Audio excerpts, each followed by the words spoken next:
सबने हाथ जोड़कर राम राम। जैसा कि आप सभी को पता है कि आज बसंत पंचमी है और बसंत पंचमी के दिन हम छोटू राम जियों की जयंती मना रहे हैं। सबसे पहले मैं उनको सत सत नमन करती हूँ। आप सब यहाँ बैठे हो, आपके मन में एक सवाल जरूर होगा कि चौधरी छोटू राम का जन्म 24 नवंबर को हुआ था। इस बारे में आपको मैं बताना चाहूंगी कि चौधरी छोटू राम जी ने कहा था कि अगर आप मेरी जयंती मनाना चाहते हो तो बसंत पंचमी के दिन सद्भावना दिवस के रूप में मनाएं। 1942 में देश में सांप्रदायिक दंगे शुरू हो चुके थे और इन दंगों को बंद करने के लिए, इन दंगों को रोकने के लिए सर सिकंदर हयात खां की बेगम शाहनवाज ने सद्भावना दिवस को बसंत पंचमी के दिन सद्भावना दिवस मनाने का फैसला किया। सर सिकंदर हयात खां जो पंजाब के प्रधानमंत्री थे, मिस्र के मोर्चे पर सैनिकों का हौसला बढ़ाने के लिए गए हुए थे। वहां पर सर छोटू राम जी को मुख्य अतिथि के रूप में बुलाया गया। वहां पर छोटू राम जी ने कहा था, अगर आप मेरी जयंती मनाना चाहते हो तो आज के दिन यानी बसंत पंचमी के दिन सद्भावना दिवस के रूप में मनाएं। आज छोटू राम जी की जयंती पर मैं आपको कुछ बताना चाहती हूँ। चौधरी छोटू राम, उन्होंने वकालत रोहतक से शुरू ला करने के बाद रोहतक से वकालत शुरू की, लेकिन जब वो वकालत शुरू करने के बाद उनके मन में आया कि मैं कुछ ही लोगों को न्याय दिला पाऊंगा, ऐसे मैं पूरे किसान का मेरा वर्ग को न्याय नहीं दिला पाऊंगा। तब उन्होंने सोची क्यों न राजनीति में प्रवेश किया जाए। 1916 में चौधरी छोटू राम जी रोहतक से कांग्रेस के अध्यक्ष बने। 1919 में हुए अमृतसर के जलियांवाला बाग के हत्याकांड ने पूरी दुनिया को झकझोर दिया। ऐसे में गांधी जी ने फैसला किया कि सरकार से, अंग्रेज सरकार से क्यों न असहयोग किया जाए और आंदोलन शुरू किया जाए। जब छोटू राम जी वहां पहुंचे, 1920 में कलकत्ता में कांग्रेस का अधिवेशन बुलाया गया और पंजाब की तरफ से छोटू राम जी वहां पहुंचे। उन्होंने सुना कि गांधी जी ने कहा कि जितना भी किसान वर्ग है वो माल गुजारी कर, यानी नॉर्मल भाषा में, हरियाणवी भाषा में कमा तो आड़ा देना बंद कर दो। तो सारे जितने भी उरा बैठे हैं सबने न्यू बेरा है कि उस टाइम एक कानून हुआ करता जे अपा आड़ा नहीं भरे कर देनी, अपनी जमीन कुड़को जे कर दी। तो अपने बुजुर्गों ने, अपने बाप दादा ने इस जमीन ने बचाने खातर अपने दूसरे भाई न्यू कहकर जमीन बौण खातर दे कर दे कि भाई तो मेरी आड़ा की पर्ची भरता रही है, मेरी जमीन बची रहेगी। तो न्यू कर करके अपनी जमीन बचाई हुई है अपने बाप दादा ने। तो चौधरी छोटू राम ने गांधी जी से कहा कि आप सिर्फ किसान वर्ग को ही ऐसा क्यों बोल रहे हैं कि आप माल गुजारी कर देना बंद करें। आप इन बड़े बड़े व्यापारियों से, बड़ी बड़ी फैक्ट्रियों के मालिकों से क्यों नहीं कहते कि आप सरकार से किसी प्रकार का सहयोग नहीं करेंगे। तो गांधी जी ने इस बारे में बोला कि मैं इनको कुछ नहीं कह सकता। तब छोटू राम जी ने कहा, आप ऐसा नहीं कर सकते तो आप हमें एक आश्वासन दे कि अगर किसान माल गुजारी कर देना बंद कर देता है और उसकी जमीन कुड़क हो जाती है तो कोई भी व्यापारी वर्ग उसको खरीदेगा नहीं। तो इस बात पर भी गांधी जी ने असहमति जताई कि मैं ये आश्वासन भी आपको नहीं दे पाऊंगा। तो चौधरी छोटू राम जी ने कहा कि मुकदमे भुगते किसान, जमीन किसान की कुड़क हो तो ऐसा मैं नहीं देख सकता। ऐसा कहकर वो सभा को छोड़कर चले गए। कांग्रेस पार्टी छोड़ दी और पंजाब वापस लौट आई। आने के बाद उन्होंने सोचा कि ये मौका था, ये ऑप्शन था राजनीति का, मुश्किल से शुरू हुआ था, ये मौका भी अब हाथ से जाता रहा। जो किसान का मेरा वर्ग मेरे से आस लगाए बैठा है उनका भला मैं कैसे कर पाऊंगा।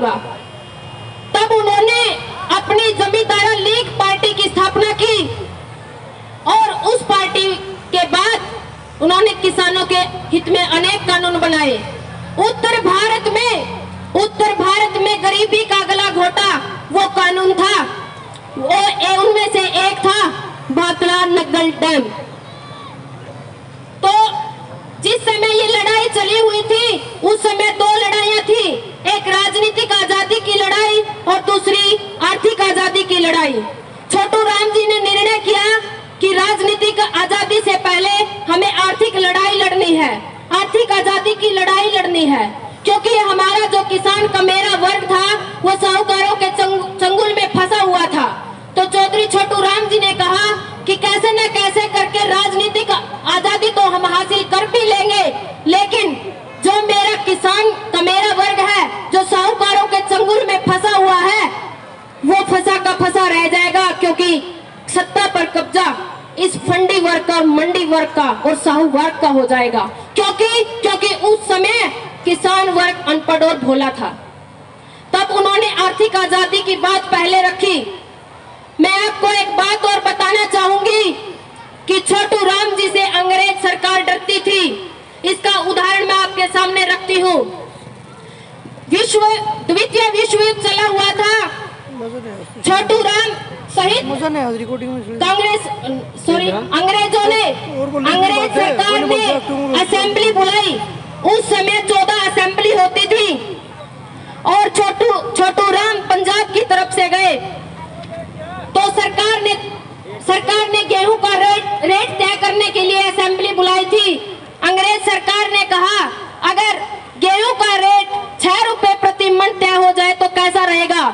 सबने सहमति जताई, लेकिन चौधरी छोटू राम उठ खड़े हुए और बोले 6 रुपए से कुछ नहीं होगा, रुपए अगर रेट करना है तो 10 रुपए प्रति मन करो। तो अंग्रेज पता क्या बोले, अरे चौधरी 58-54 चांदी हो तो बोल, नहीं 10 रुपए पर मन नहीं मिलता। ऐसा कह के चौधरी छोटू राम बोले जे तने तेरी माँ का दूध पी रखा है नहीं तो खेत में तो एक दाना भी ठहकर दिखा दिए, एक दाना भी खेत में तो नहीं ठान दूंगा। यह बात कहकर चौधरी छोटू राम चले गए। तो फिर अंग्रेज अधिकारी ने दौरा बैठा एक व्यक्ति पर पूछा, भाई यू क्या कहने लग रहा है। नोबलेस, अगर आपकी जनता भूख दुश्मन की गोली से मरे या ना मरे, लेकिन भूख से जरूर मर जाएगी, क्योंकि इसको चौधरी छोटू राम कह दिया करे, जो सा यू कहे करो पक्का करे करे। चौधरी छोटू राम को दोबारा से फिर बुलाया गया कि ठीक है 10 रुपए प्रति मन आपका रेट गेहूं का कर दिया जाएगा। नुबले 10 रुपया का तो टेम में जाता रहा, ईब रेट 11 रुपये मन। तो बहुत सारे ऐसे उदाहरण है, सरकार ने 11 रुपये मन करना पड़ा, सरकार ने झुकना पड़ा, अंग्रेज सरकार भी झुके कर दी, चाहे वो मोर का शिकार बंद करने की बात हो या छोटू राम जी को देश निकाला देने की बात हो। तो एक व्यक्ति ने छोटू राम जी से सवाल किया, अगर आपसे अंग्रेज सरकार इतना डरती है तो भारत को आजाद क्यों नहीं करवा देते। तो चौधरी छोटू राम ने कहा कि मैं भारत को इस अंग्रेज सरकार से तो आजाद करवा दूंगा, लेकिन जो मेरा किसान का मेरा वर्ग है उसको इस साहूकार के चंगुल से कैसे बचाऊंगा। ये मेरा वर्ग है ये भोला अनपढ़ है। तब छोटू राम जी ने निर्णय किया, अनेक स्कूल कॉलेज खोले और नौजवानों को आह्वान किया कि ज्यादा से ज्यादा संख्या में सेना में भर्ती हो, क्योंकि युद्ध लड़ने के लिए गोला बारूद की आवश्यकता होती है, हथियारों की आवश्यकता होती है। अगर आप ज्यादा से ज्यादा संख्या में सेना में भर्ती होंगे तो सरकार आपको गोला बारूद भी देगी, आपको चलाने के लिए बंदूकें भी देगी और आपको चलाने के लिए ट्रेनिंग भी देगी, प्लस आपको तनख्वाह भी मिलेगी।